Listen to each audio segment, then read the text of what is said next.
1 year ago, CMHC was extremely pessimistic on the Canadian real estate market, where they forecast house prices in Canada would decline between 9 and 18%. We know now 1 year later that obviously didn't happen, and CMHC has completely reversed course, is now predicting that house prices will continue to increase in Canada. So how did CMHC, with all of their resources and all of the data they have got, get this completely wrong? Hey everyone, welcome back to another episode of Bald Prairie Real Estate, where I want to educate you all about Canadian real estate. If you're new here, my name is Matthew Fife. I'm a real estate agent from Regina, Saskatchewan. So like I said in the intro, CMHC just 1 year ago was predicting massive declines in the Canadian housing market. Now they've done a complete 180 and they're predicting the exact opposite. Prices will continue to increase. So what I wanted to do on this episode of Bald Prairie Real Estate was take a quick look back at that prediction, look at what happened, and explore the reasons why I think they got this prediction so horribly wrong. But before we do that, let's start off with another terrible joke. This is from Ted. I love viewer jokes. He says, what happens when you cross a bumblebee and a doorbell? You get a little humdinger. If you have a great joke I can use in a future episode of Bald Prairie Real Estate, put it in the comments below. How did CMHC get this Canadian real estate market prediction so wrong just 1 year ago? There's a couple of major factors to look at. The first one is going to be the unequal nature of the economic downturn. We know that younger and part-time workers were hit significantly harder than career salary type employees. So we didn't see the economic downturn and the loss in income, job losses distributed equally amongst the population. The other big factor is that you didn't see people traveling and they weren't spending money on entertainment, things like going out for dinner, going to sporting events, going to concerts. So those that were looking to make move-up moves, which is a huge part of the market we're seeing right now, they didn't have as many debts. They had more money available to them because they weren't spending. So they were able to make the move to that bigger house. And first-time home buyers, because they weren't spending that money, they still had jobs for the most part, they were able to make that purchase because they had larger down payments. And of course, those lower interest rates made it more affordable. The next big thing that CMHC couldn't account for was how much government support was going to come forward. We know now that the government replaced far more income than was actually lost, so the market was flooded with money. And then the last thing is that CMHC probably just jumped the gun. Everybody was wondering what is going to happen. Every bank, every economist was out making predictions, and CMHC maybe felt the pressure that they had to come out and say something, but everybody that made predictions got it wrong. And the earlier the prediction was made, it seems the more wrong it was. That's because we weren't working with all the information at the time, but everybody felt pressured to say what was going to happen because everybody was looking and saying, what is going to happen?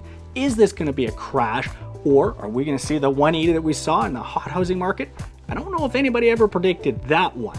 So moral of the story is CMHC, I think, felt some pressure to come out with a prediction, and they were working with some pretty inaccurate data at the time, and I don't think anybody could have really predicted how this was going to play out. What we ended up seeing was the Canadian real estate market basically hit pause for about 6 weeks. We saw sales drop between 60 and 75% across Canada, and then a dramatic shift, an explosion of buying activity. We went in a market like mine from a buyer's market to a seller's market. It seemed like overnight.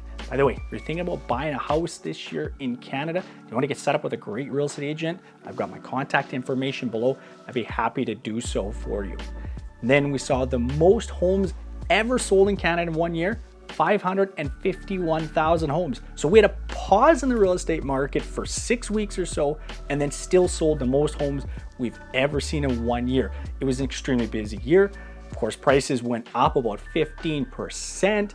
And it was utterly crazy in the single family market because that is where buyer preferences shifted. We shifted away from the downtown apartment condos to single family homes, ones with home offices, and that pushed prices skyward in that single family segment. Although condos did start to see a little bit of recovery in the back half of the year. They did slip in price a little bit in some cities like Vancouver and Toronto. Speaking of which, if you want to know exactly what's going on in the Canadian real estate market right now, there is my most recent Canadian real estate market update. So CMHC predicted big drop in prices and big drop in sales. Basically the exact opposite happened. So what is CMHC now predicting? Well, they're expecting over 550,000 homes to be sold for the next few years. That's in line with what we saw in 2020. So these high sale volumes are likely to continue. They are expecting price increases to continue as well, albeit the pace of price increases will likely slow down from this torrid pace that we started in 2021.